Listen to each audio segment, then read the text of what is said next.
गौतम बुद्ध को महात्मा बुद्ध, भगवान बुद्ध, सिद्धार्थ व शाक्य मुनि के नाम से जाना जाता है। वह श्रमण थे जिनकी शिक्षाओं पर बौद्ध धर्म का प्रचलन हुआ। उनका जन्म लुम्बिनी के क्षत्रिय शाक्य कुल के राजा शुद्धोधन के घर में हुआ था। उनकी मां का नाम महामाया था, जो कोलीय वंश से थी, इनके जन्म के 7 दिन बाद निधन हुआ। उनका पालन महारानी की छोटी सगी बहन महाप्रजापति गौतमी ने किया।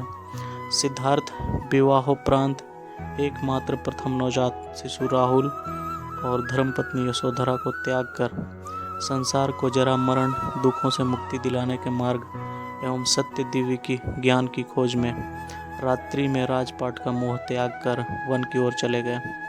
वर्षों की कठोर साधना के पश्चात बोधगया में बोधि वृक्ष के नीचे उन्हें ज्ञान की प्राप्ति हुई और वे सिद्धार्थ गौतम से भगवान बुद्ध बन गए। उनका जन्म शाक्य गणराज्य के तत्कालीन राजधानी कपिलवस्तु के निकट लुम्बिनी में हुआ था, जो नेपाल में है। लुम्बिनी वन नेपाल के तराई क्षेत्र में कपिलवस्तु और देवदह के बीच नौतनवा स्टेशन से 8 मील दूर पश्चिम में रुक्मिणीदेही नामक स्थान के पास स्थित था। कपिलवस्तु की महारानी महामाया देवी के अपने नैहर देवदह जाते हुए रास्ते में प्रसव पीड़ा हुई और वहीं उन्होंने एक बालक को जन्म दिया। शिशु का नाम सिद्धार्थ रखा गया। गौतम गोत्र में जन्म लेने के कारण वे गौतम भी कहलाए। क्षत्रिय राजा शुद्धोधन के पिता थे। परंपरागत कथा के अनुसार सिद्धार्थ की माता का उनके जन्म के 7 दिन बाद निधन हो गया था। उनका पालन पोषण उनकी मौसी और शुद्धोधन की दूसरी रानी महाप्रजावती गौतमी ने किया। शिशु का नाम सिद्धार्थ दिया गया, जिसका अर्थ है वह जो सिद्धि प्राप्ति के लिए जन्मा हो। जन्म समारोह के दौरान साधु दृष्टा आसित ने अपने पहाड़ के निवासी से घोषणा की, बच्चा या तो एक महान राजा या एक महान प्रवृत्ति पथ प्रदर्शक बनेगा। शुद्धोधन ने 5वें दिन एक नामकरण समारोह आयोजित किया और 8 ब्राह्मण विद्वानों को भविष्य पढ़ने के लिए आमंत्रित किया।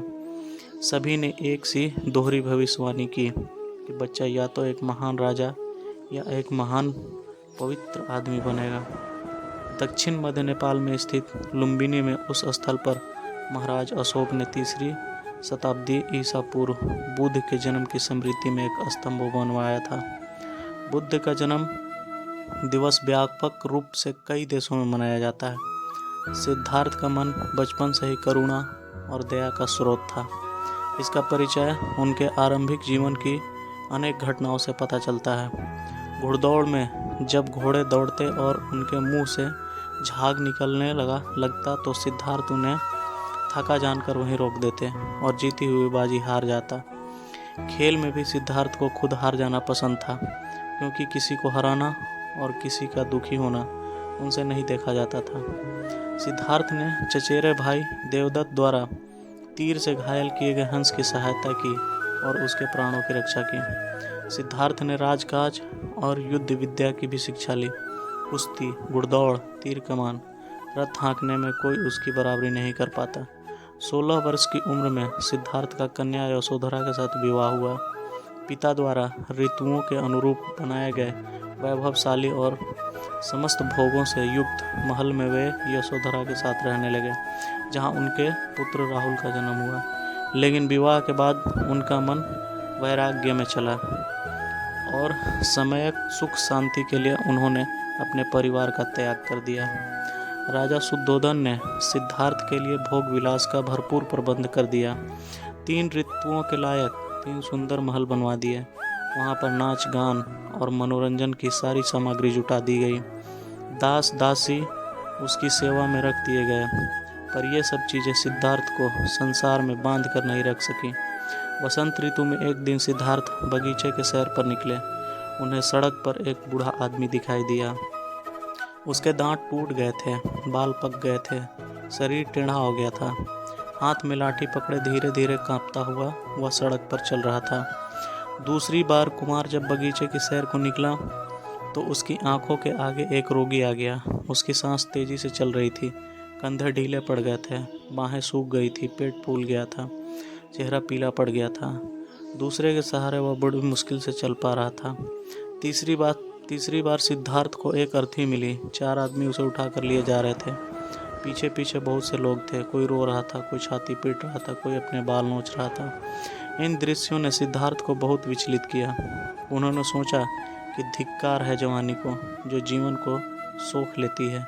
धिक्कार है स्वास्थ्य को, जो शरीर को नष्ट कर देता है। धिक्कार है जीवन को, जो इतनी जल्दी अपना अध्याय पूरा कर देता है। क्या बुढ़ापा, बीमारी और मौत सदा इसी तरह होती रहेगी? सौम्य चौथी बार कुमार बगीचे की सैर को निकला तो उसे एक सन्यासी दिखाई पड़ा। संसार की सारी भावनाओं और कामनाओं से मुक्त प्रसन्न चित्त सन्यासी ने सिद्धार्थ को आकृष्ट किया। सुंदर पत्नी यशोधरा, दूध में राहुल और कपिल वस्तु जैसे राज्य का मोह छोड़कर सिद्धार्थ तपस्या के लिए चल पड़े। वह राजगृह पहुँचे, वहाँ भिक्षा मांगी। सिद्धार्थ घूमते घूमते अलार कलाम और अद्दक रामपुत्र के पास पहुँचे। उनसे योग साधना सीखी, समाधि लगाना सीखा, पर उससे उसे संतोष नहीं हुआ। वह उरेवला पहुँचे और वहाँ तरह तरह के तपस्या करने लगे। सिद्धार्थ ने पहले तो केवल तिल चावल खाकर तपस्या शुरू की, बाद में कोई भी आहार लेना बंद कर दिया। शरीर सूखकर कांटा हो गया। 6 साल बीत गए तपस्या करते हुए। सिद्धार्थ की तपस्या सफल नहीं हुई। शांति हेतु बुद्ध का मध्यम मार्ग। एक दिन कुछ स्त्रियां किसी नगर से लौटती हुई वहां से निकली जहां सिद्धार्थ तपस्या कर रहे थे। उनका एक गीत सिद्धार्थ के कान में पड़ा। वीणा के तारों को ढीला मत छोड़ दो। ढीला छोड़ देने से उसका सुरीला स्वर नहीं निकलेगा, पर तारों को इतना कसो भी मत कि वे टूट जाएं। बात सिद्धार्थ को जंच गई। वह मान गए कि नियमित आहार विहार से योग सिद्धि होता है। अति किसी बात की अच्छी नहीं। किसी भी प्राप्ति के लिए मध्यम मार्ग ही ठीक होता है और इसके लिए कठोर तपस्या करनी पड़ती है। बुद्ध के प्रथम गुरु अलार कलाम थे, जिनसे उन्होंने संन्यास काल में शिक्षा प्राप्त की। 35 वर्ष की आयु में वैशाखी पूर्णिमा के दिन सिद्धार्थ पीपल वृक्ष के नीचे ध्यानस्थ थे। बुद्ध ने बोधगया में निरंजना नदी के तट पर कठोर तपस्या की तथा सुजाता नामक लड़की के हाथों खीर खाकर उपवास तोड़ा। समीपवर्ती गांव के एक स्त्री सुजाता को पुत्र हुआ। वह बेटे के लिए पीपल वृक्ष से मन्नत पूरी करने के लिए सोने के थाल में गाय के दूध की खीर भरकर पहुंची। सिद्धार्थ वहां बैठा ध्यान कर रहा था। उसे लगा कि वृक्ष देवता ही मानो पूजा लेने के लिए शरीर धर कर बैठे हैं। सुजाता ने बड़े आदर से सिद्धार्थ को खीर भेंट की और कहा, जैसी मेरी कामना पूरी हुई उसी तरह आपकी भी हो। उसी रात को ध्यान लगाने पर सिद्धार्थ की साधना सफल हुई। उसे सच्चा बोध हुआ। तभी से सिद्धार्थ बुद्ध कहलाए।